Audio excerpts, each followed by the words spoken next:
Hey, all you Hollyweirdos. On today's crossover episode with Brujo 101, I sit down with Thanya Mercado as we have a truly remarkable guest with us, CarolinaMarquez. Carolina is a wellness coach, a leader of a women's support group, and a near-death experience survivor with an extraordinary story of strength. 8 years ago, she faced an unimaginable loss when her husband tragically passed away in a car accident. That profound experience set her on a journey not only of personal healing, but of guiding others through their own challenges. In today's episode, we'll hear how Carolina transformed her pain into purpose, helping women find resilience and hope through wellness and community. And in a beautiful twist, Caro will share how, through her own connection with the spirit world, her husband has managed to reach out in unexpected ways, and he most certainly did so in many ways during this episode. You're gonna have to wait till you hear closer to the end of this episode what happens, but he makes a huge prediction that turns out to be very true, comes to truth, with the LA Dodgers winning a certain series. You have to listen to it. It's really good. But he joins us in spirit during this episode with a message of love and encouragement as well. So join us as we dive deep with Caro and explore the power of healing, hope, and the connections that endure beyond this life. So let's get spiritual, let's get enlightened and pretty weird, but also a little spooky with Brujo 101 as we sit down with our special guest, CarolinaMarquez.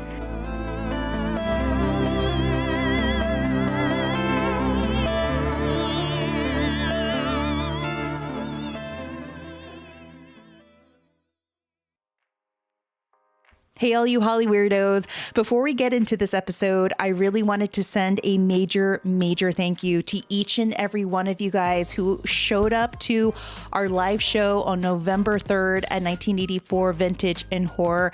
It was such an amazing turnout. I truly felt so much love and support from each and every one of you guys. Thank you so much for your support and for digesting our voices with your ears. And there's many thanks that we definitely want to shout out. First and foremost, a humongous thank you to Christina and David of 1984 Vintage and Horror. Guys, if you ever have an afternoon off, a Saturday or Sunday, and you want to do senora things and go shopping, buy some vintage, get nostalgic with some horror paraphernalia, then you definitely want to go to 1984 Vintage and Horror. It's in the city of San Fernando.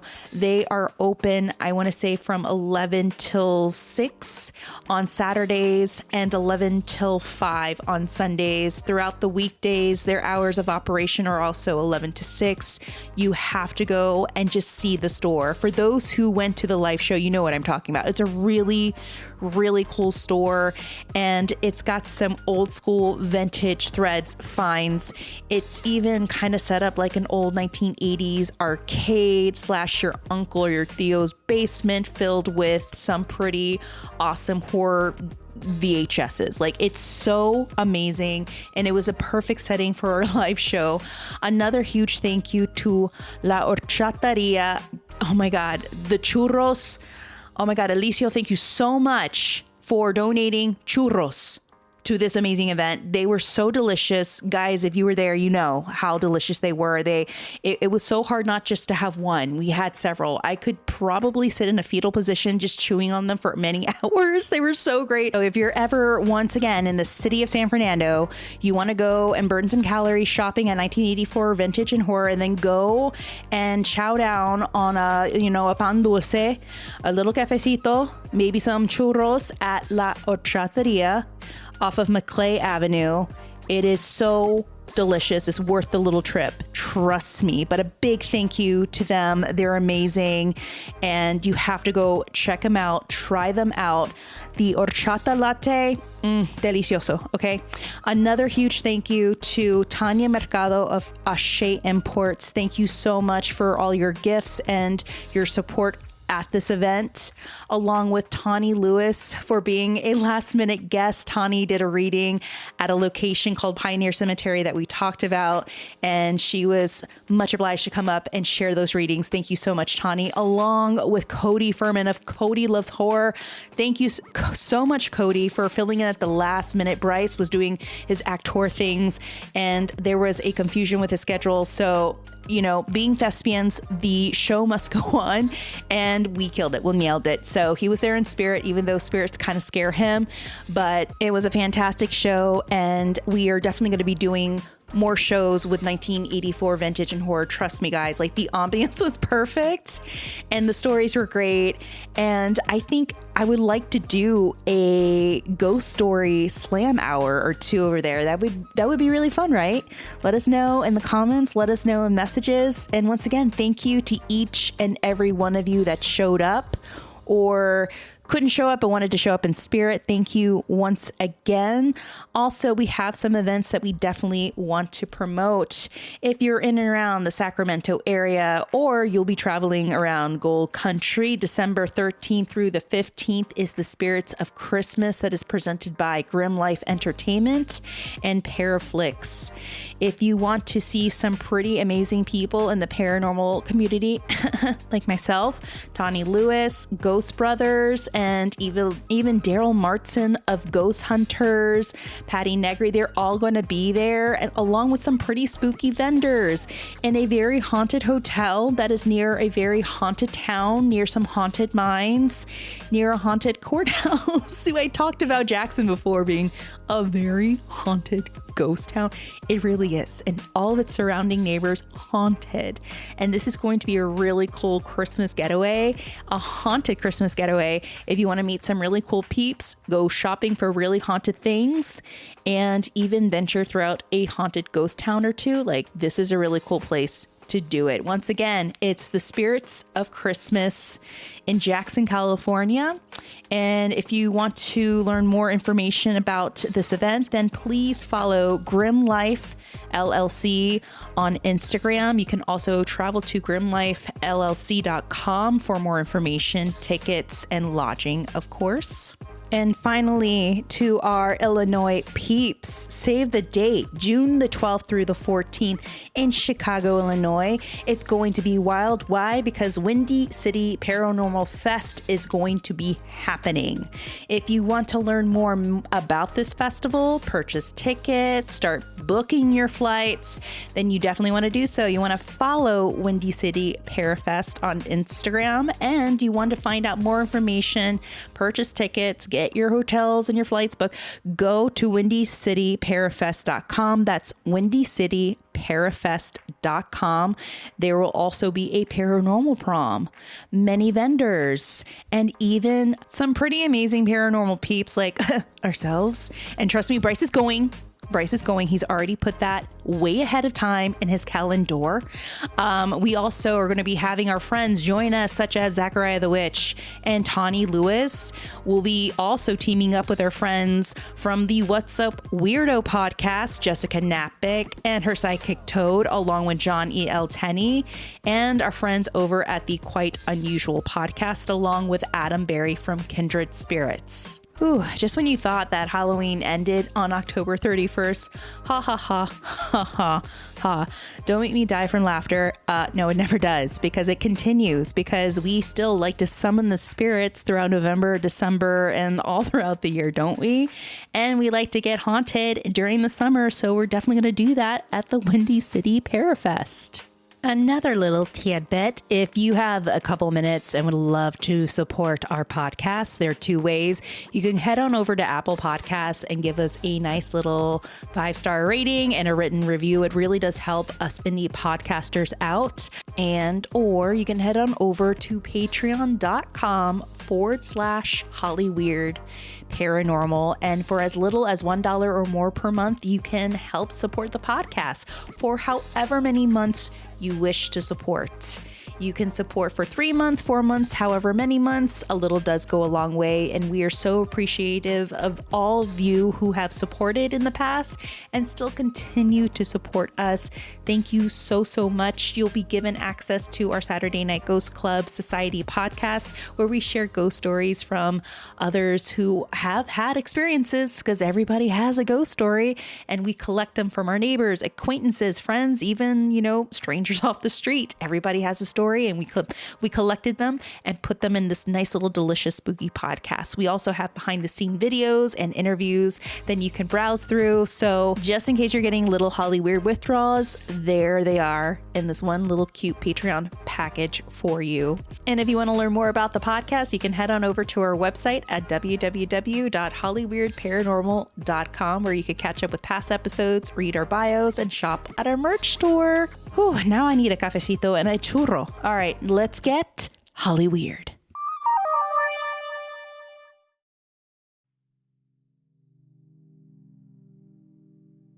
(10 to 20% of people have actually come close to death or even experienced a life-threatening situation, having a near-death experience or NDE. In my journey in the paranormal is not just studying whether ghosts exist, but it goes way beyond that. The survival of consciousness, the perseverance and the resilience of consciousness, and what happens to that consciousness after we pass. Does it persist? And where does it go?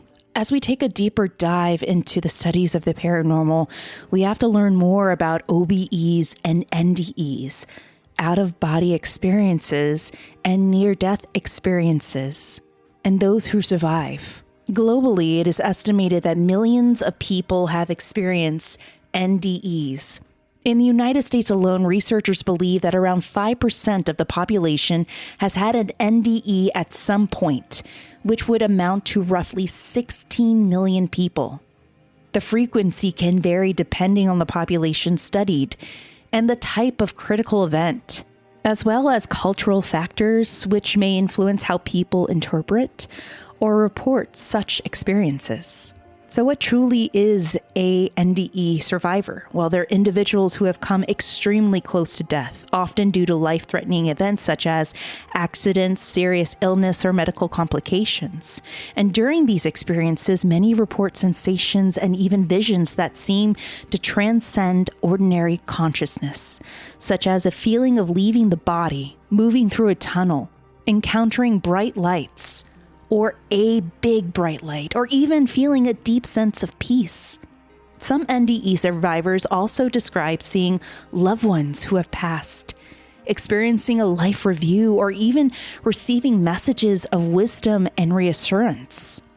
For many, the near-death experience profoundly shifts their perspective, leading to a greater focus on spiritual growth, compassion, and a purpose in life. These individuals often return with a renewed sense of life's value and a heightened sensitivity to connections between people.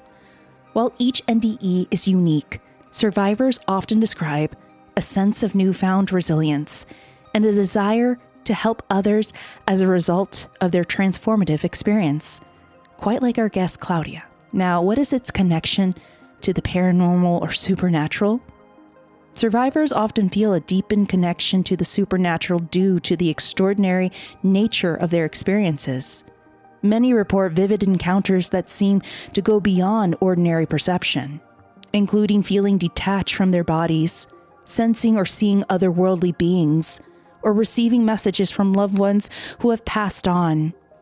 These experiences can leave survivors with a profound sense that there is more to existence than the physical world, leading them to explore or believe in a spiritual dimension. Some NDE survivors report gaining abilities or heightened sensitivities such as increased intuition, psychic insights, or a greater capacity for empathy and understanding others. This perceived connection to realms beyond the physical is often described as a strong bond to something beyond. Whether it's termed the spiritual realm, the afterlife, or even the divine. Many survivors find themselves more open to the possibility of life after death, spirit communication, and other metaphysical phenomena, feeling as though they've glimpsed a reality that can't be fully explained by science. Ultimately, the supernatural connection many NDE survivors feel becomes a part of their lives, influencing how they perceive their purpose, relationships, and understanding of life and death. And we'll learn on today's episode through Caro's experiences as an NDE survivor, but most of all, as a survivor in general, what she has endured, what she has learned and continues to learn in her new reawakening and her spiritual journey, and those who guide her spiritually from the spirit world.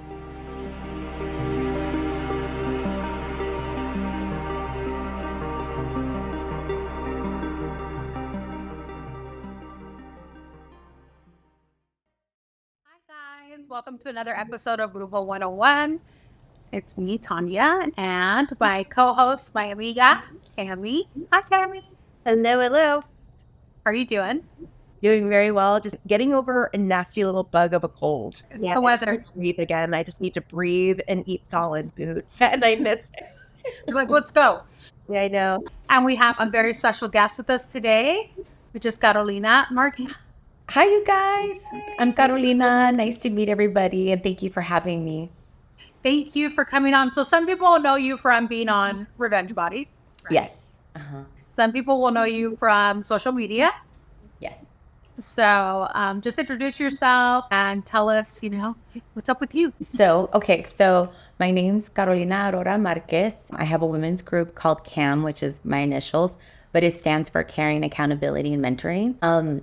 And yes, so I was on a lovely little show about 5 years ago. I can't believe it's been 5 years already, called Chloe's Revenge Body, which was focused on getting revenge on someone, where we lost weight, we got trainers, we did the whole kind of fat boot camp, right? And my story was a little different, which was why they wanted me to be a part of the show, which was they've never had a widow be a part of Revenge Body. And with that, it was them having to figure out my story, how would that fit? So when I signed the contract, and I'm a firm believer, my angels, Diosito, God and the universe, everything, is that August always seems to be a really, really good month for me. When I tell you I signed the contract in August, so many amazing blessings have happened to me in August that now that I think back, I'm like, man, that's my month, right? That's my blessed month. And when it came to the show, it was probably a few years after losing my high school sweetheart. We were in a really horrible car accident about 8 years ago. And in the car accident, we were hit at 100 hour.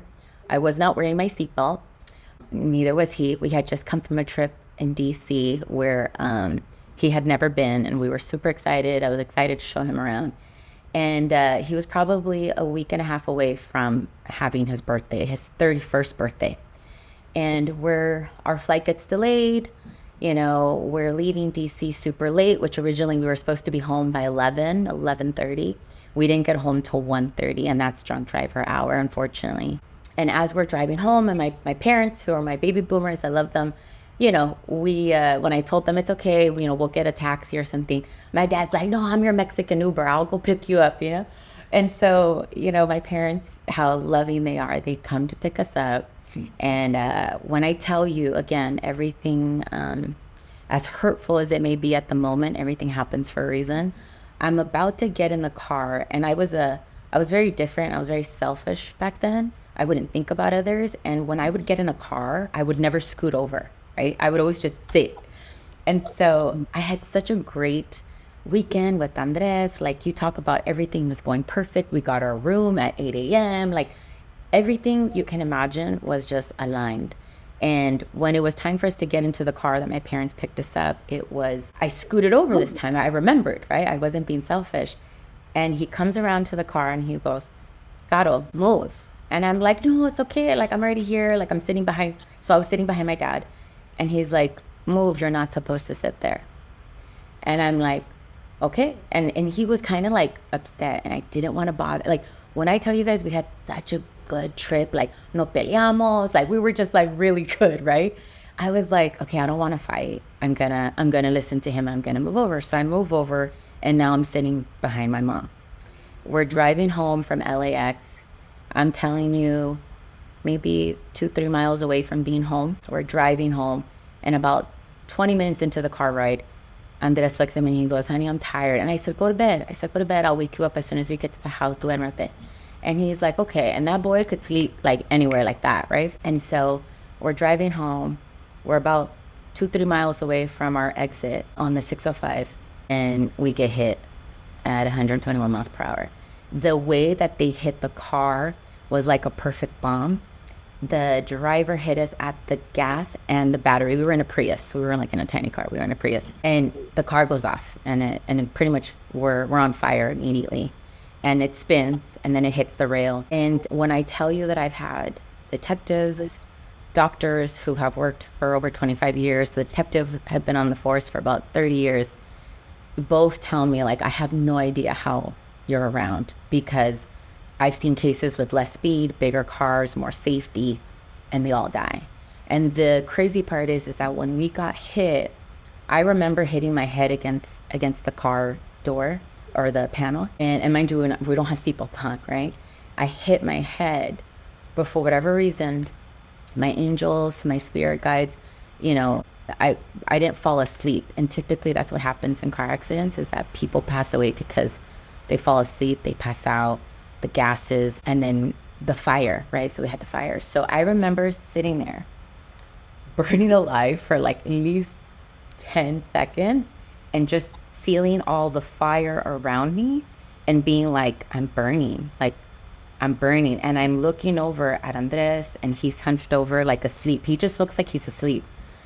I'm looking at my dad, and he's hunched over, and then I just see my mom like just there, right? And all of a sudden I hear this voice, and this voice goes, Caro, get out of the car. And I'm just like, whoa, where did that come from? And then I hear it again, Caro, get out of the fucking car. And I'm just like, okay, adrenaline starts running. I'm like fight or flight, and I start banging the door because I couldn't open it. I start banging the door, and I break the door. I fall out. I fall on the floor, and I look up, and I can see my mom burning. And I just run back, and I'm like pulling her out, right? So I pull her out, run back. I'm going for my dad. And mind you, this whole time, like, when I tell you years later, the thought process of like, man, I must be a shitty wife that I didn't go for my husband. That thought was there after the accident, about like 2 weeks when I was planning the funeral, because I go for my dad. I'm pulling him out, who sees me and is helping me, helps me get my dad out of the car. We get him out. I'm running back, and now I'm running for Andres, right? The car is completely engulfed at this time, and I'm banging on the back of the window, and I'm reaching my hand in to try to like pull him, right? Because I was trying to break it. And this guy talks to me, and he goes, who's in the car? Like, who else is in the car? And he has like one of those pumps to like when you when your tire goes off, you have to like lift the car up. I forget what they're called. Like a jack? Is it like a jack? Not Jack. Yeah, so he has one in his hands, and he's like, who else is in the car? And I said, I look at him, and I'm like, my husband. And I'm still trying to like break the window. And when he says that, he drops the jack, and he just takes off. Well, that was the guy who hit us. So I spoke to him, and when I tell you, when the firemen came, like quick, it was almost like they threw like a bomb to just extinguish the whole fire, like within seconds. And I'll never forget the fireman. He it's such a kind person. I don't know who he is, but I hope he hears this one day. But he grabbed me, and he's like, Carolina, where's your husband? And I'm like, he's in the car. And he holds me tighter, and he goes, I'm so sorry, he's passed away. And when I tell you, I started to fight him to like, no. But they wouldn't let me get to the car. They were starting to cover the car. And I'm just like, no, this can't be true. Like, let me go. So I'm pushing this poor fireman who's just trying to hold me. He lets go of me. And when I tell you, I ran up and down that 605 freeway como una loquita. I screamed so hard. I don't think I've ever screamed like that in my life. And I kept saying, no, no, not my baby, not Andres, not my baby, not my baby. And I think people thought that it was a child. And so now the traffic is stopped. Now there's like a group, like a crowd. And so the sad thing, but it's life. People were filming it. So this came on the news the next night, and people could see me running up and down, just broken, right? Just completely broken. So I'm running up and down the freeway for about 5 minutes, just screaming. And then that's when the fireman knew my adrenaline was done. And right when I was about to fall and just like faint, he grabs me and he drags me back to my mom and dad.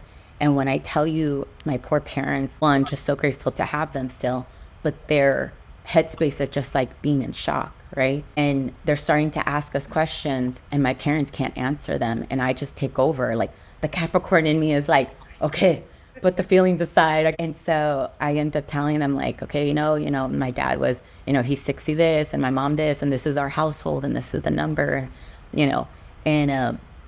and so we're put into an ambulance together because they realized that they were like, we can't separate this family. This family has to go together.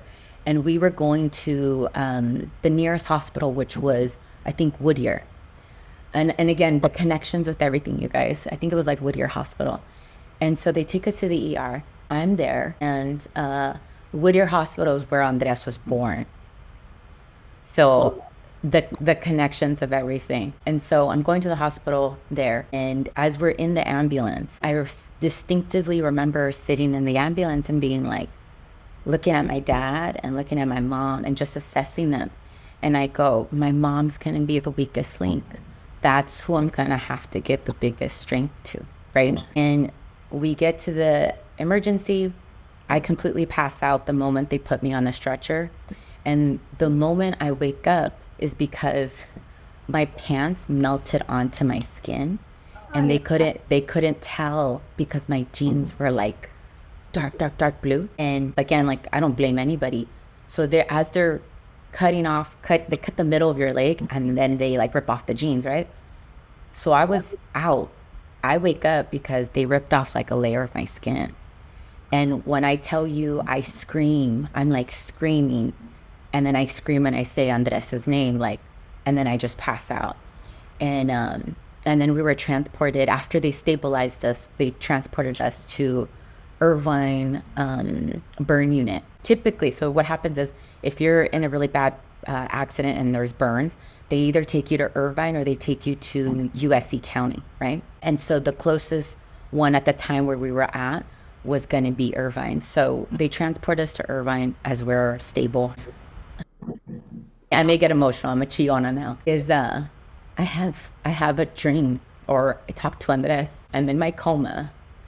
And I tell him, like, I see him, it's all white. And I just walk up to him and he's in his outfit that he had in the car. And I look at him and I go, "You're gone, huh?" And he says, yeah, he smiles. He had a big smile. And he goes, "Yeah." He's like, "But it's okay. You're going to be okay." And I just look at him and I go, I don't know how I'm going to do this. Like, I don't know how I'm going to continue. And he goes, "Don't worry, Caro. You're going to be fine." He's like, "You're good." And then I wake up because the tubing that they put in me, I had started to choke on it. So I wake up and they pull it out. My aunt was praying the rosary next to me. And I look at her and I go, "He's gone." And she's like, "Yeah." And I immediately go, "Okay, I have to plan a funeral." And she's just looking at me like, "You have to heal first." I couldn't walk. I couldn't walk for a week. But when I tell you what the doctors were so amazed by is that my hair got burnt. I had to cut my hair up to here because it got burnt. But when I tell you I don't have scars on my back, I don't have burn scars on my body. The only scar that I have, I don't know if you guys can see this, but it's like right here. That's all I have from the accident. Where the doctors are like, I don't know how this happened, but they're like, it's almost like somebody did this to you.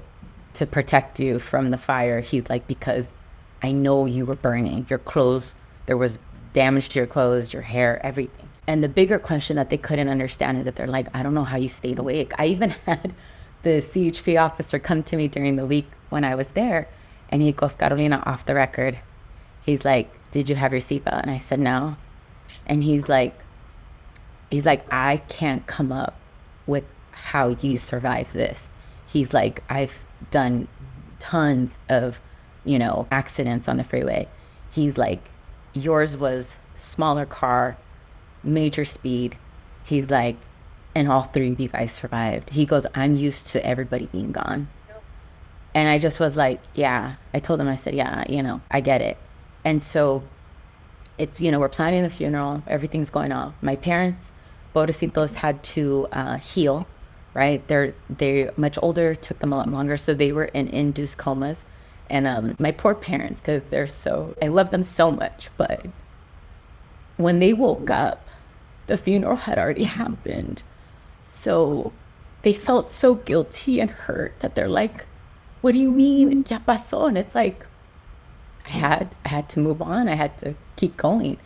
And when I tell you the beautiful dreams that I would have after the accident from Andres, there wasn't one time that I didn't know he wasn't gone. It was always a real conversation. But the days that were really, really hard and I would dream of him, he always gave me hope. He's like, you're good. Vas a estar bien. Like, don't worry. Like, you're going to be okay. Or I would have conversations with him and then I'd look at him and I'd be like, but you're gone. You're gone, huh? And he's like, yeah, but he's like, you're going to be fine. It's just that smile, that energy, it never went away. It was always like, vas a estar bien, Caro. And I'm like, okay, right? And so fast forward as I'm in my journey and Revenge Body comes up. They're like, okay, are you willing to share this? Are you willing to be raw? And they were like, no lashes, no makeup, no nails, no this, no that. And I said, yeah, I completely agree. I think if someone's gonna see me, you have to see all of me, right? The good, the bad, the ugly. But I can't connect with somebody if I'm not raw, if I'm not authentic, if I'm not genuine. And I told him, I said, biggest thing was that Andres always said, I want to be famous. I don't want to be like famous. I want to be like 15 minutes famous, And I was like, what do you mean? I was like, what do you mean by that? And he'd be like, he's like in a music video and, there's people to be like, oh, that's Andres. He wanted to have his moment. Yeah. And then when this happened, I was like, okay, I get to give him his moment, right? And when I did the interviews and everything, I told him, I said, you know what? I want to show people that bad things happen to good people, but we have a choice, right? We have to choose the light. We have to choose, doing better. We have to choose love to continue, as painful as that is, right? And so I tell the executive producer, and I go, okay, I'm ready to do this, and I want other widows to be okay, and I want others, and I was like, and I get to give Andres's 15 minutes of fame. Everybody wins, right? It's the crazy part is that where I work, a lot of celebrities their kids come here and everything. And I remember before Andres passed away, he was like, you're still gonna meet the Kardashians. Like, we look where you work, you're gonna meet them. Like, one day you're just gonna meet them. So in the episode, when you watch it, it's I break within the first 5 minutes, not even like 2 minutes. I break because as I'm walking to Chloe to introduce myself, I keep thinking, I'm here because I don't have him. And he always wanted that for me. And so I was like, okay. I was like, I have to give my all. I have to put my best foot forward, and I'm going to do this. And I was already on a healing wellness journey on my own prior to the show. When I tell you, God, the universe, angels, everybody just, things align at the right moment. I had hit a plateau where I couldn't drop anymore by myself. I needed help, right? I needed help on how do I work out in the gym? I had the drive, I had discipline. I just didn't have the tools on what to do. And that's the timing of the show came in. You needed I a learned- Kardashian. I needed a Kardashian, right? Literally. Yeah. And Chloe was so nice. The conversations I had with her before filming.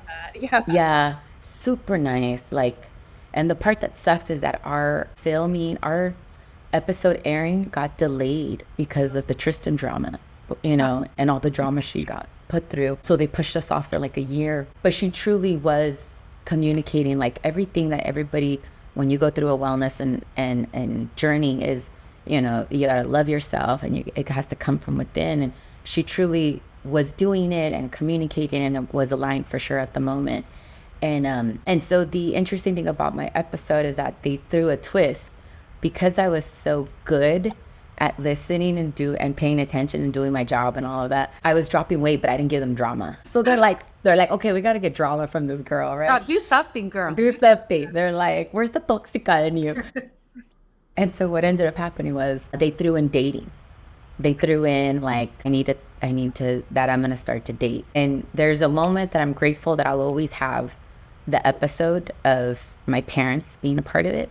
And I swear to God, I'm such a crybaby. Is at the end of the episode, there's a message my dad gives, and I took that with me when it came to dating. And let me tell you, dating was so messy in the beginning because I went from high school sweetheart, that's all I dated, that's all I knew, to an instant single and widow. And man, was I lost when it came to the dating world. And my dad had said, we'll support you on whatever you want to do, but the person who comes into your life has to not only respect you, but they have to respect Andres. And that was so hard to find in LA, in Miami, in Miami, LA. I was like, oh man, I'm dating the wrong people. But he was so right. You know what I mean? He was so right. And when I tell you, when it comes to my angels and my guides, my grandparents, I always tap into them when there's a big decision, or when I'm lost, or when I just need some guidance from them. But being spiritual, they're people, when they go through any type of journey, right? It doesn't have to be weight loss. There truly is that mind, body, soul. And then you start to see who you align with, that you're like, oh, you get it too, because you understand it takes the alignment, it takes the everything coming together, because life is crazy, life is hard, but we all have a choice. And the choice is, are we going to choose gratitude when we wake up, or are we going to choose to complain about all the blessings we have because it's not the level or what we think we're at? And and again, we're all human. I know there's times that before I would look on social media and be so envious, and then I realized, why am I following these accounts if I don't feel good? And I tell people too, look, for me, if my account doesn't make you feel good, mute me. It's okay. My feelings won't be hurt, but there's that peace that you have to find, and we are all responsible for our own peace. But almost dying has really, and I'll make you laugh, I don't think I realized it, I think I was so focused on, I was so focused on the heartbreak and losing Andres. And when my parents were healing, I don't have kids, but my intuition taught me that in order for my mom and dad to heal, they had to see me okay, right? And I knew that I had to put up the front for many years to give them strength so that they could heal, so that they could be okay. And I would take care of me later. But that was what I understood. My mom got really sad and depressed after losing Andres. That was like a child to her. We grew up together since we were kids. And so for her, she kind of took the widow route. So it was really hard. And so when it came to my parents, it was just kind of like, okay, little by little, we have to figure this out. I have to choose to find a way. But not until COVID hit was where I really had to sit with my feelings, and feelings that I didn't deal with, because that all came out, was, wow, you were in the accident too. And it was that, wait a minute, I almost died. And, the detective always comes back to my mind, because after the guy who hit us got put in jail, 8 months later, it was literally him who said, Carolina, you are here on this earth for a reason. He's like, I've seen accidents all the time because, and I'll never forget your guys' case. He's like, that has stayed with me for forever. He's like, I need you to understand that you're here to do big things. And I just was like, okay, like I'm understanding the assignment. I have to work on me to be a better person to give, because if I'm not okay, I can't give, you know? And so I started to little by little be more about like, okay, me, I have to figure this out. I have to figure this person out. And but it was always the conversations of like, you know what, and the gratitude that always hits me every day is like, I woke up today, somebody else didn't. Like already that sets the tone for me, where I'm just like, you know what, today's gonna be a good day. Like I know there's hectic meetings and schedules and this and that, but you know what, I woke up today. And I know what it's like when you know someone very closely who doesn't, you know. And then I think about like, man, I get to call my mom and dad still. Like I tap into those type of gratitudes where like the Carolina before the accident was very negative, was very judgmental, was very pessimistic, was very, I just wasn't who I am today. But I had to lose Andres, unfortunately, in order to become the Carolina I am today, because I had to make that decision of he's not going to pass away in vain, you know. There's a purpose here. There's a reason why I'm here, to be able to 8 years still talk about him and share how good he was as a person. He was my crazy Scorpio, which I will always be like, Scorpios, I love you, but I'm like, the Capricorn can handle you for sure. But then also the perception and the perspective of, I truly, truly love telling people my age, because it's a blessing that I get to turn that age. And I don't see it as a negative thing. I see it as, man, it's a blessing that I get to be 40 this December willingly, that I get to be that age, because Andres didn't get to see 31.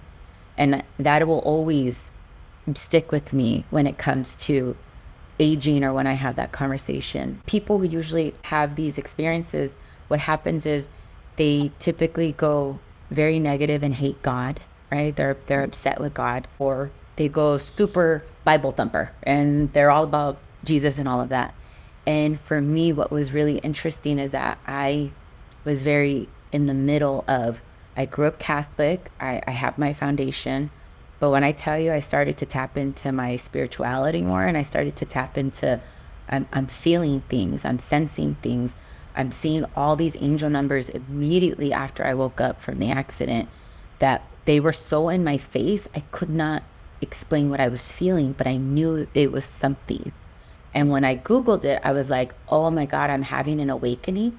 What's an awakening? Like, what is that, right? Yeah. And then I started to do more reading on it, and I was like, oh, I really need to hone in on this, and I really need to tap into why I'm feeling this.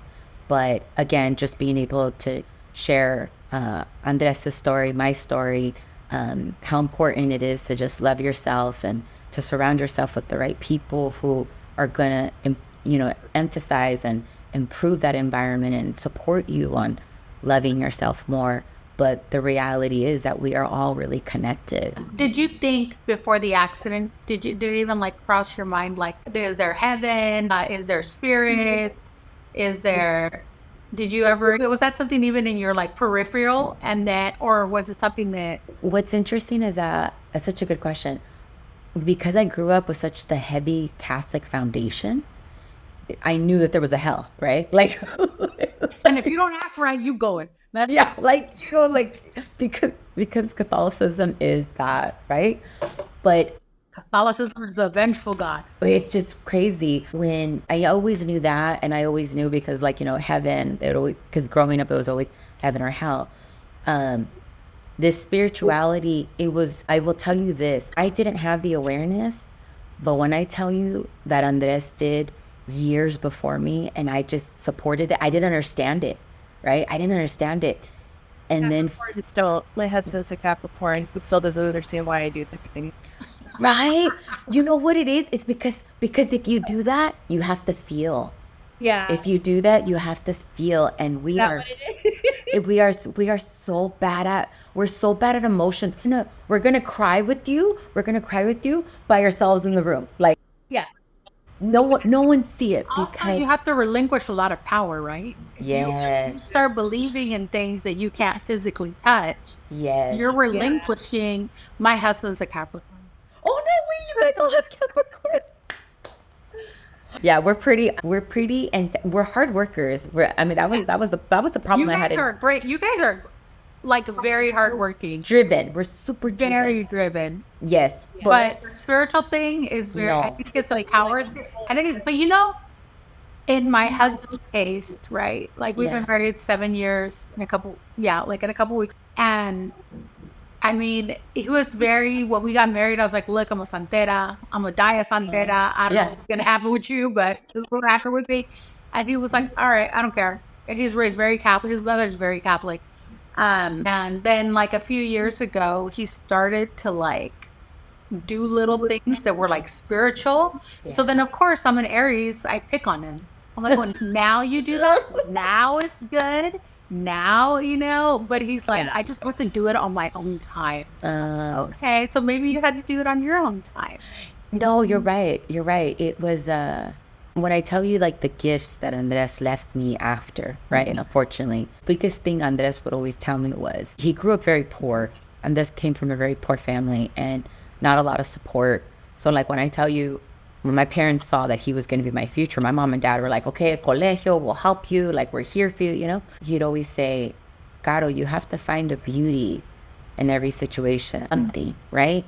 And when I lost him, I was like, man, am I ever going to find what the beauty is? Like, I was in so much pain. I was so broken that it wasn't until years later when I had another widow reach out and I just shared with her how I handled things and how it's okay to everybody to handle things differently, and then a year after that, she just sends me a message saying like, you helped me come out of this dark place.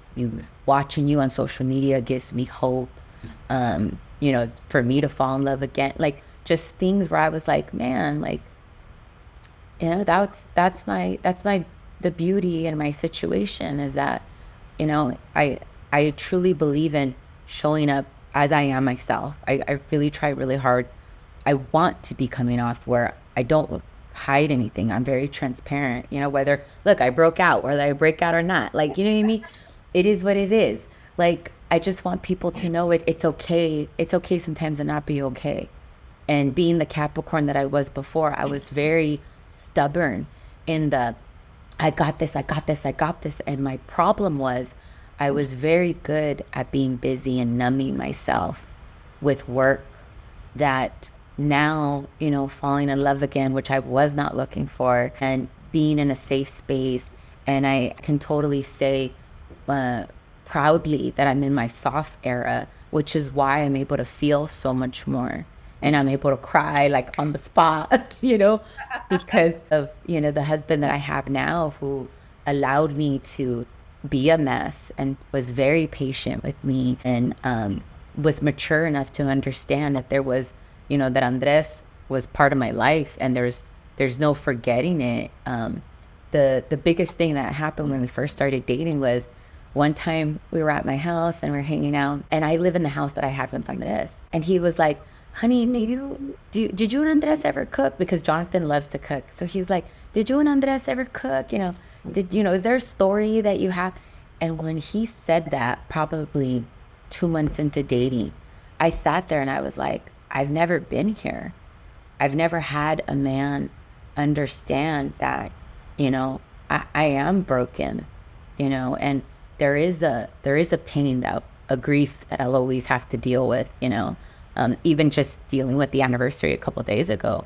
He was super understanding where he knows me where it's like, let her be, she's gonna crash, let her be, and again, I think that I'm better at like not keeping busy. And when I tell you I crashed so hard on Sunday, especially after the dog that we have as a family dog, Stanley, he passed away. Well, Stanley was a part of the accident. He was in the car. So that's like another piece of our grief of losing Stanley, but also Stanley passed away the day after Andres' anniversary. And So to me, like, again, I'm used to be the person who before the accident would have been like, oh, it's a coincidence. Oh, and now I'm like, no, this is all connected, and I embrace it. I feel it. I allow myself to feel more. I'm okay if I cry because it's just leftover grief. And when I tell you that Jonathan is just so good to me and I'm so grateful for him, not only again for the patience, but the way he loves me, and I'm there's days I'm a mess, and I don't feel guilty for it, and he's just so kind, and I'm working on being a better wife, and I'm working on being a better person, because it was hard to go from single girl to all of a sudden committed. I was like, wait, I gotta tell you where I'm at now. Like, wait a minute. Like, what is this? This. What is this commitment? I don't want it, I think it's like interesting that you say that like you wouldn't cry before. I used to be, and I'm trying to like consciously do this now, because I would subconsciously, when people would cry, I would tell them, oh, don't cry. When I do readings and people cry, Yeah. 90% of people cry or more. Yeah. And I used to be like, oh, don't cry. I don't want to make you cry. And then one day I was like, no, maybe they need to cry. I just read somebody this morning and they were crying. And I was like, my instinct is to say, don't cry. I was like, duh. I said, you know what? Just keep crying. I'm going to get you a Kleenex. And she like looked at me and I was like, maybe you just have to cry. Because Culture too. we're told like, don't cry, right? No llores. No seas llorona. Yes. Like, but I think that like sometimes you need to cry. Like, Yeah. sometimes crying is the only thing that's going to make you feel better. Oh yeah. Getting Right. that all out. Yeah. And again, right, being in my late 30s, gonna be 40 soon, I'm learning how healing that is. Yeah. Right? And something as simple as holding a space for somebody. Like you guys hold space for people like me and all walks of life, where we get to have emotions with you guys. There's a lot of people that can't do that. Yeah. You know what I mean? And tapping into the compassionate side that I'll make you guys laugh. In my master's program at USC, we had to do an emotional intelligence test. Girls, I thought I was like, yeah, I totally nailed this. My professor, who's my mentor now, he's like, and he knew what to say because he knew I could take it, right? Like he knew I wasn't gonna cry. He's like, okay, so here are the results. Didn't say anybody's results but mine. He was like, so I just want to share, who do you guys think got the lowest emotional intelligence in the class, right? I'm with like officers, like political people that were like city holders, whatever. They're like, And I'm just like, oh, I nailed this. I'm good. The Capricorn, right? Oh, I got it. Dude, straight up, he goes, Carolina, you got the lowest score. And I was like, what? I was like, oh. Here, let me take it again. Let me take it again. you're like, I gotta take it. No, there's something wrong. Dude, talk about not getting the assignment right. Like, failed hard, okay? And I remember being like, I have emotional intelligence. Dude, no, I didn't. And now, looking back, I'm like, man, the importance of having emotional intelligence, even with my team. Like, I'm very in tune to where, I check in on them as people first, right? The work will always be there, but like, how are you today? What is there anything I can help that if you're going through something, what can I take off your plate to make sure you're okay? Where that's made me a better boss, that's made me a better daughter, sister, friend, wife, like, because I've learned. But again, I'm a firm believer, I have to learn by failing. And I think for me with social media, I'm okay sharing when I fail. I'm okay, especially when I realize it. I share with people like, look, I messed up. I failed at this, because social media is fake and a lot of people are not going to put the struggles on there, which I really wish they would, because when I have conversations with my moms from CAM, I love learning so much about it's okay to not be like 100% like house is clean, food is cooked, you look sexy for your man. Like, that was the old way of thinking of like, cuando te casas, that's what you're expected, right? And I love that these conversations are happening about postpartum, about how it's okay to not be okay, how it's okay sometimes to not clean the dishes every day if you can't, right? Because we're dealing with so much. And as women, we have so much on our plate. We do. And then culturally, Latinas, like everything, it's like we have a lot. And then you got to take care of yourself. And then you got, you got to You're pour the last into one to you. take care of yourself. And that always Yeah, is the thing that happens. totally. So I have to act like you're talking and everything is making so much sense, Carolina. I don't mean to cut you off, but no. you were one of the best examples of NDEs, near-death experiences. The one thing I have to ask you, because you check off every single box, your shift in priorities, you're checked. Decrease of fear of death. Do you still have a fear of death? Is the biggest question I have for you, because I know that is something that is always brought up in a lot of these cases. Like, is there going to be a time where you're like, I don't know if I'm like, oh, right now, or if if I'm going to continue this life in fear? Like, where's your mindset with that? So that's such a good question. I don't think anybody's ever asked me where I was at after the accident. So a week after I got out of the hospital, I had to go get Andres's car. I was on the freeway that we had the accident on within like 2 weeks. There was no fear because my headspace was, I've lost everything. I'm at the bottom. I'm at the bottom. I'm okay. Like, no me duele. But I will say for me, myself, I'm at peace because I really do focus on telling my friends, I really do focus on telling everybody I love them every day. And I'm very intentional with sharing, because when I tell you the true blessing I had with losing Andres was, man, I told him every day how much I loved him. Like, I told him that when I lost him, I knew he knew how much I loved him. And to me, that was like the most important thing, after meeting a bunch of widows who would say that they fought, that they told them off, y se murieron. Like, it's hard. And I was blessed to not have that regret.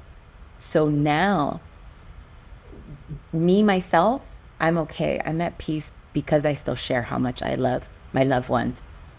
I will say and I've never said this out loud, where it has shifted is I worry more about my parents. Yeah. And I worry more because now that I've allowed myself to fall in love again, that was where I was self-sabotaging a lot, because now I have the possibility of losing my husband again. And it doesn't scare me. It hurts me more than scares me. I know it's something, and I'll make you guys laugh. Jonathan is so bad. He's always like, honey, he's like, because my therapist one time was like, hey, you need to be all in because you're this 1 foot in, 1 foot out. That's not healthy. You're self-sabotaging. And so obviously I have the conversation with him, and he's like, well, yeah, we're 10-year difference. Like, it's probably going to happen, but it's okay. It's okay. And I'm like, Jonathan, don't say that. And he's like, dang. He's like, would you get married again? He's like, third time's a charm. And I'm like, God, I can't with you. I was like, I can't. Like, when I tell you, he makes me laugh. Like, Yeah. But I need that, right? You do. The men I notice, like, in your life, they make you laugh. Like, they're goofballs. Like, especially when you talk about Andres, he's like, it's cool. It's cool, babe. It's like, look at the clothes I'm wearing. It's right now. Literally. Shadow in person is the same person she is here. Like, she'll be crying, and then she'll tell me, I'm gonna make you laugh. I'm like, Yeah. I'm like, okay. Like, Yeah. I think that's like laughter is a good coping mechanism, right? And it's a good medicine, right? Totally right. Bad things happen. Sense of purpose and your psychological pages are definitely like very much out there for the world to see. And it's really cool to see how like your journey still continues to evolve and still continues, and that is something I've always shifted my studies to, like out-of-body experiences and near-death experiences. And it's just so enlightening to talk to you about your experiences, because everything I read about NDEs and what they've gone through, it's like you are pretty much a really good example of that. And what you still continue to be and be so open about it. And the spirituality concept too is another thing. Big spiritual awakening that always happens. Yeah. Yeah, it's like you're just like, when I talk to you, you're just so at peace. You're like, it's gonna happen. Like, there's no such things as coincidences. No. Just synchronicities. And that's been like your case ever since. It's like everything has been perfectly synchronized, and you're still on that path. I thank you. No, thank you so much for saying that. And again, I bring this up, but as a Capricorn, it's really my struggle over the years has been I'm not good with compliments. I'm very awkward. And so I'm working on being better, on saying thank you and not brushing them off, right? I'm the same way, and I'm not a Capricorn, but I get it. I get it. But you also want to know something too that I just pulled up. August, the month of August, is a lucky month for many people. I don't know if you have like a Leo or Virgo in your astrological charts. Oh, But I do. I have like a Leo, I think like a Leo stellium or something in my birth chart where every time I get a birth chart reading, they Yeah. always tell me that I have the same thing that Kim Kardashian has in her Leo. And I'm like, I don't know what that means, but I'll go with it. Yeah, but I like it. I'm like, okay. in numerology and astrological explanations, August carries vibrance, expansive abundance, and energy. And I see that. only for those who are Leo, has any sign of the Leo, whether you're Leo, Sun, Moon, Rising, or Virgo in any of your houses, like that makes a lot of sense. Like when you brought up August, it is a time for a lot of abundance. I get that too. I'm Cancer Leo, and I'm like, okay, so it seems to be like a month that a lot of great things happen too, and maybe not so great things, but better things come out of it. So Yes. Yes. And all my best friends are Leos. Yeah. All of them. All of them are Leo. When I tell you a Leo and I, we just like, it's easy. It's easy. No drama. Super supportive with each other. Yeah, I'm telling you. So the career that I have right now, the executive career I have right now, 15 years, August was when I signed the contract. I signed Chloe in August. Andres and I decided to get married in August about, gosh, 16 years ago, or yeah, probably years ago. And then it was J-Lo was on my Instagram in August giving me the head. I was on my J-Lo abs journey, and she went on. It was right when Reels became a thing on Instagram. No one was doing Reels. I tagged her. She showed up. I was like in super tears. I met Jonathan in August. I think I want to say, well, I got COVID. I think I want to say, did we get COVID in August? No, we got COVID in Virgo. So that's a different one. get that out of the way. But August has always been such a month that I usually just pay attention to, and I always try to let go of control and to just flow, because I pick up on when I'm trying to force things or I'm holding on to things, and I have to remind myself like I don't have control of everything. The only thing I have control of is me, and sometimes I just have to flow in order to let better things come my way, or opportunities, or but yeah, when I tell you that August has just always been such a beautiful blessing for me, and I always tap into that or around that time. Leo season for sure. Yeah, for sure. So, but thank you for sharing that, because I never knew that what you just said was something that existed. You had something like August. There's something there in numerology. I'm like, I have to pull it up. I know there's a connection there too. And I'm an 8, and I'm an 8th path or 8 life path or something. That's another good. It's good to be 8. People think it's lucky number 7, but I've always been told it's 8, and I also have an 8th path too. No way. So yeah, it's like I'm like, I'm not number 7. They're like, no, you understand. Like 8's a really good thing. It's a good number. Yeah. So I was like, okay, I'll take it. I'll take it. Just Yeah. being a blind to find. So yeah, I totally.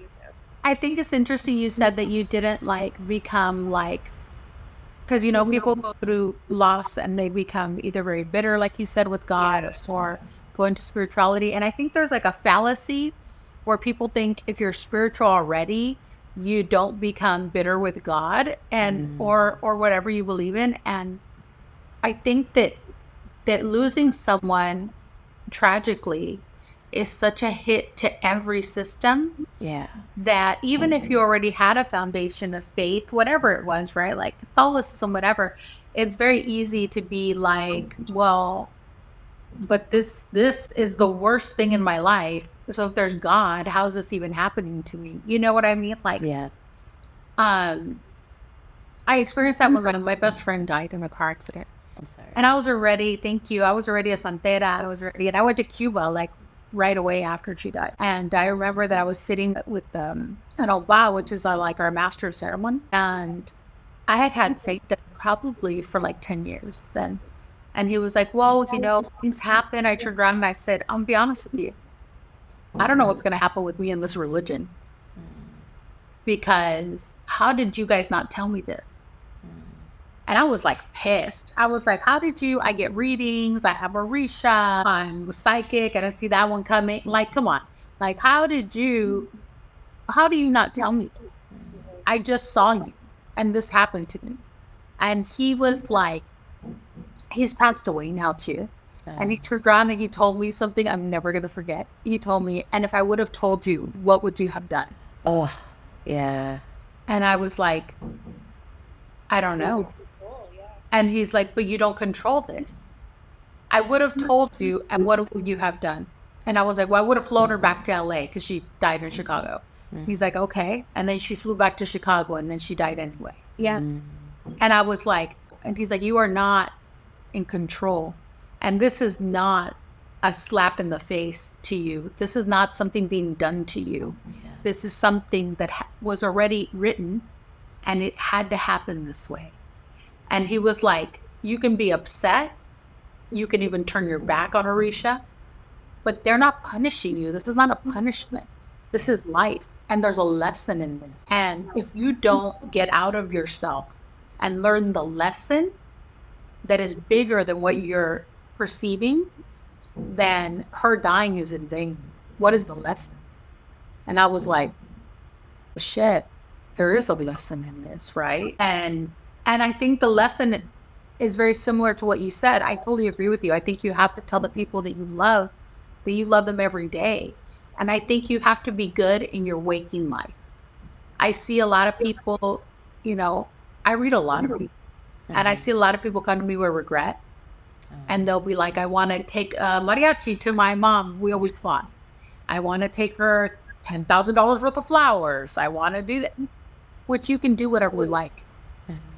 But it's not going to give you what you need, because in the waking life that she had or he had, you weren't giving in that moment. Yeah. So I agree with you. I think that the people who you love and you're even the friendships you try to cultivate, like, I think you have to be so present in that moment, right? Yeah. Because you don't want to turn around and be like, man, I should have called Tammy today. Now I'm not gonna be able to call whoever, right? Like, I should have did this, I should have did that, and I think that it's just so important spiritually to try to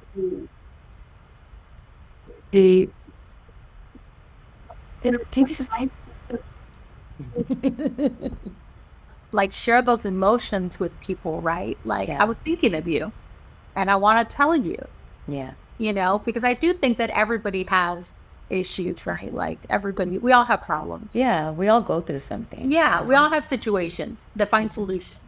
But I think that if you're conscious and people will ask me, like, what's the biggest thing to being spiritual? Like, Martin was here, he'd be like, limpia me. But really, you have to live in gratitude. I feel like and I feel like it's so beautiful. Like, I know you, so I hear I know your story, and I wanted Tammy and everybody, who listens to the podcast to hear your story. But really, like, Caro has said the same thing since the first time we met. Like, it doesn't change.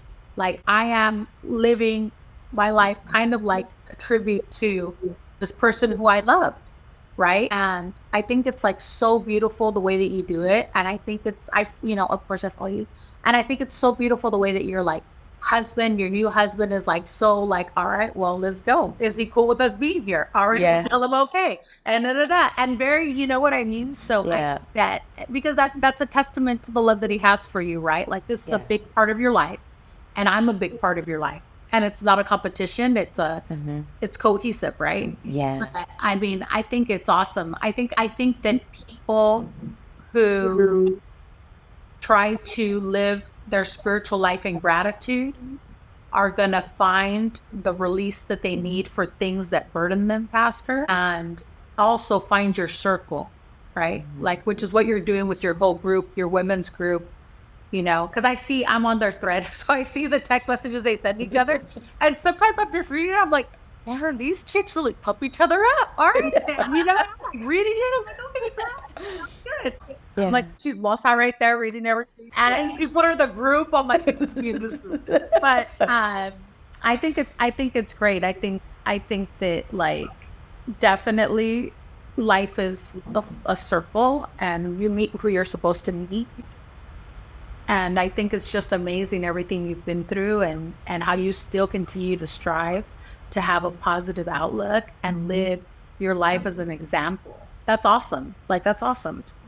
Thank And you're probably totally uncomfortable because you hate compliments. So this is like, I do. I was like, stop. I want to hide in the drink. No, thank you. Thank you so much for saying all of that. You know, my biggest thing with the women's group is I just want to give back, you know, because I was in a place where I didn't know how to make new friends with the mindset that I had. And the closest I could get to that type of circle was Malibu, and that was far. You know, I'm a girl from El Monte. I was born and raised there, and I want to give back to my community. And it's not about money. It's about what can I do to give back to these women and expose them to things that I've been blessed with and I've been exposed with that can help my community. The biggest thing that shifted for me when it came to my mindset was that it's not that my parents I just don't think they knew. I don't think they knew how to tell me I was limitless, right? I think they were just in survival mode, pobrecitos, 4 kids and new to the country, and you know what I mean? Like, it's just different. But when I had my mentor tell me in like my most broken like moment and tell me like, you get to be whoever you want to be. I need you to start being open and thinking of how limitless you are. This is the one that always stuck with me. Don't be your first no. Don't be your first no. And when he told me that, I was like, I am always my first no because I'm scared to fail. And that's when I started to adopt you know what? It's okay to fail. You know what? Then I can fail 5,000 times. One of these times it's going to hit. One of these times it's going to happen. And when I tell you the mindset that Jonathan has, and when we met, it was just so nice that a man had gone through his own healing, his own journey before me, right? But also let's just try it. Let's just do it. Sometimes his ideas are a little too out there. And I'm like, girl, sir, I'm like, what you doing, you know? But the creativity, he's a Gemini. So the creativity that comes out of him, I'm like, okay, Yeah. why not? Why not? Let's try, right? Yeah. I'm like, okay, let's try, you know? You still live in the house that you lived in with Andres? I do, yeah. You know, everybody's going to ask you if your house is haunted. Oh, yeah. So, I was gonna ask that, but I was gonna ask it like, has Andres like sent you little signs like Yes. he used to? Yes. Yes. What I love is that Andres was very present after the accidents. When I tell you, I got signs left and right. I got the smell of his cologne. I would wake up when I would cry really hard for him one night. I would wake up feeling him hugging me. Like I could feel it. And I want to say probably the first couple of times that Jonathan would visit, Andres was very good at speaking to me through the speaker. So like he'll have the speaker go off like at 2:00 in the morning out of nowhere, you know, and it'd be like, "Hi, this is Google," da da da, you know, and I'm like, I didn't say anything. So he did that for a while, but Jonathan just being how good he is, and I'm telling you, I just adore that man. Every time that it would go off, Jonathan would always respectfully be like, "Hey, Andres, hi, you know, we're here, and you know, thanks for saying hi." You know, and then I started to notice the energy shift. He started to leave because he saw that Jonathan was there, you know. Yeah, he's like, yeah, you're good. You know, my biggest promise to him when I laid him to rest, as broken as I was, I told him, you know, I promise you, I'm gonna give you a good show. I'm gonna live life to the fullest. I'm gonna drink big. And I'm telling you, like, I was tears and dropping roses into his casket as they were lowering him. But I said, I promise I'm not gonna be basic. Like, I'm gonna go hard, you know? And I'm truly grateful. When I visited him a couple of days ago, I always update him on my novela, and I'm like, you know, this happened and this happened, and I told him, like, you know, I'm still gonna give you a good show, and thank you for always protecting me, taking care of me. There were times, you guys, that I would be driving home super late, and by the way, and I still have, in the irony, I'm actually going to be getting a new car, so I still have the car that was Andres's. So that's going to be another part of that chapter, leaving, is I would be in his car driving home super late after hanging out with girlfriends and stuff. There were times that I should have been in another accident or a close call. I can't even explain to you how the car would either maneuver differently without me doing anything. Like, I could feel it. I could feel the car's switch on its own, or the brake being stepped on with, like, when I'm behind the brake, like the brake's already down and I'm behind it, like I'm a delay, right? So many times that he protected me. Can I just say something, Carol? Every time he talked about Andres, there's a glitch on Riverside that I've never. He's saying hi, girl. He wants his 15 minutes. He's like, I'm here, and these are my. We're already talking about him. But when you first started, there was a glitch where your voice changed. Oh. And I was like, what is that? And I just let you keep going, and then it happened again. I'm like, okay. But you know, I live in, you know, like it. I'm like, every time I notice that. I don't know if you can hear it, but when you start talking, my door, you know, Gato, that sliding door. Yeah. It has been going back and but hard. That's what that door. And I'm like, Oh. and I look now, I'm talking and it's done. Oh. When you start talking and it starts hitting back and forth, and I'm like, my girl, ladies, he's a jokester. He was a jokester, man. I'm like, jugaba. I mean, I'm like, okay, sir. You're like, okay. No, yeah. So he definitely does. I also have recently lost 2 uncles, unfortunately, and a tia who was a nun. When I tell you the moments that I've had of really being super broken, and I reach out to them and I pray to them, and you know, and I'll ask for help and guidance. The beauty of being vulnerable and just letting go of control, and then having them come and speak to me in a way where, so for example, I was thinking about my tia Yolanda today, and she died from cancer, ovarian cancer, unfortunately, and she was a nun, and she was very, actually, I think she was very psychic, which is why she went into the convent. And so what ended up happening is I was thinking about her this morning on my drive over to work, and I had to stop by Ralph's, and I see 2 little mojitas go in, and I was like, tia, I see you, you know, like I see you, tia, like, thank you, I needed that. And I always love to communicate to them, and definitely I used to feel like a bother, or like I would bother them if I asked for help, and I've learned to tap into it's okay to ask for help. I'm telling you, the fact that I can even verbalize that it's okay when I'm not okay, because I had to put up the front for so many years that I was okay, because I needed to allow my family to heal. So now that you know, my parents and I, every year at the anniversary, we'll have like a therapy session amongst each other, and they learn more and more new things, because they're like, dang, Caro, you didn't tell us this, or, you know, You didn't tell us anything. they're like, what?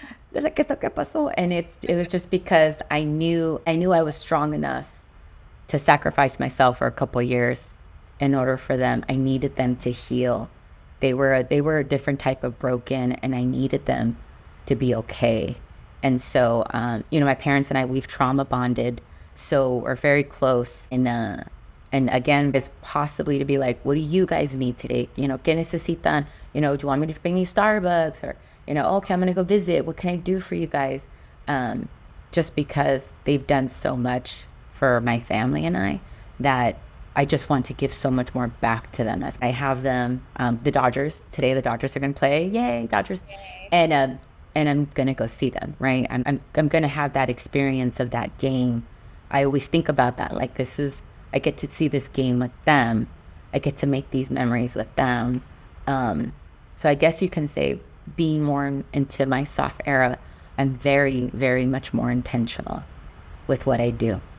Where the Carolina that was nummy was just trying to get through life every day, you know? I have one more important question, maybe not directly to you, Caro, but Andres, if you're here, can you glitch the screen? Oh my God! That is crazy. Did you see it? Yeah. I didn't see it on my end. Donna, we're gonna send you the clip. It goes light. It's only on Tammy's screen because her screen is, we're all on the Zoom call. That was Andres, I know you're gonna. Andres, I know you knew the question was gonna ask you. Are the Dodgers are gonna win? You know this, man. I know you know this. I think that was from the conversation. He's like, I already know the question. Yes, they're gonna win. Yes, right. He's like, yes, girl, yes. Let's talk. So can we quickly talk about that? You know that Fernando is totally doing all of this, right? Because I was listening to Earl Hershiser the other day, and he mentioned that the nickname that they had for Fernando in the locker room was Freddie. And Freddie is doing all the magic right now. They called him Freddie? And because they couldn't see Fernando. They're a bunch of white guys. We'll see. We'll see.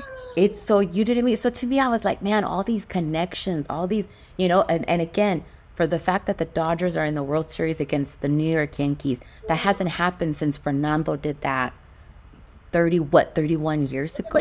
So like 88, or is it the 88? Let's bring it. Yeah, that's the whole thing. So it's like, so you talk about the energies and, what I'm like, okay, Fernando, like, I know you got our back. All of LA is praying for you, and we're praying for the Dodgers, and we're confident. We know that they got it. Yeah. It's just, you know what I mean? I like how everybody becomes spiritual and starts lighting candles at the Dodgers. Like, light up. Seriously, they got the woo stuff going on for the Dodgers. Like, yeah, Dodger woo, They became spiritual now they believe. That's so true. I know, and I speak with God. And when he came out, I was like, I cried. I was like, yes, this is our moment right now. This is our moment. This is our Tabby, who's originally from New Orleans. I know. I'm originally because we don't have a baseball team in New Orleans. Yeah. And I lived in Houston, but when I had relatives that lived in San Francisco, and they were the ones that introduced me to 49ers and Dodgers. So they made me appreciate Darryl Strawberry when he was in the time. Look, I know that you were meant to live in LA. I always had it in my blood. I was meant to live in California and somewhere. But I had some really good cousins that taught me about sports. They're like, no, but it has to be California. So we gotta see by the time I throw this one up, it'll be like what happened. So it's true. I can't wait. But Gana, where can they find you? Yeah, so on Instagram, it's Carilola4. So it's CARILOLA, the number 4. And then you can find my women's group in the bio there. Only because when I tell people Cam's women's group, sometimes they just get lost. So I'm always like, just go to that one and you could see the link there. But yes, it's social media, TikTok, Carilola44, I think I want to say. I just want to give back as much as I can. My goal is to, speak to corporate companies so that I can bring that money back to the women that I can give back to. You know what I mean? So that's always been my goal for me. And I understand being patient because good things take time. So little by little, just wanting to share kindness and share the positivity. And I'm gonna add in the notes for the episode, I'll tag on your account. Yeah, we'll definitely tag all your accounts. And then Tammy, where can they find you? Of course, you guys can find me at Hollyweird Paranormal. I have a podcast, and obviously I'll be posting this episode on the podcast with all the information because of all the stuff that is happening. And I mean, this was such a fantastic conversation with you, Carolina, and your journey. And I would say, would you say, to end it, would you say that this is a reawakening or a rebirth? What do you like to think that with? You know what? where I'm at in life right now is definitely a rebirth, a better version of Carolina, but I anticipate having many more rebirths in my life. I don't know that there's so much more growth because I know there's so much more I need to learn. So I'm excited to see what life has to offer and how beautiful it can be as long as we just give back and share love, you know? Thank you, guys.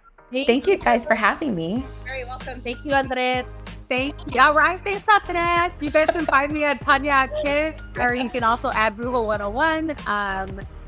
We will be doing more episodes. If you guys, probably with Martin, Dee, Tammy, if you have any ideas for guests on our podcast, let us know. And have a blessed day, guys. Thank you. Thank you.